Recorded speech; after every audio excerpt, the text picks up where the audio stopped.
معروف عالم دین اور سابق چیئرمین رویت ہلال کمیٹی مفتی منیب الرحمان نے جماعت اسلامی اور سندھ حکومت کے درمیان معاہدے کا خیر مقدم کیا ہے۔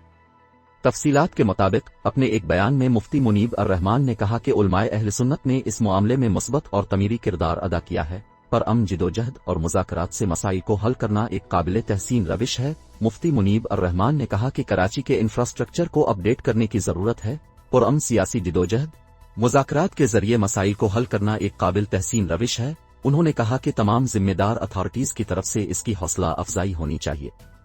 عرب اتحاد کا حوثیوں کے خلاف آپریشن، 190 دہشت گرد ہلاک، 29 گاڑیاں بھی تباہ۔ واضح رہے کہ جماعت اسلامی اور سندھ حکومت میں بلدیاتی قانون پر مذاکرات کامیاب ہو گئے، جس کے بعد جماعت اسلامی نے 29 روز سے جاری دھرنا ختم کر دیا تھا۔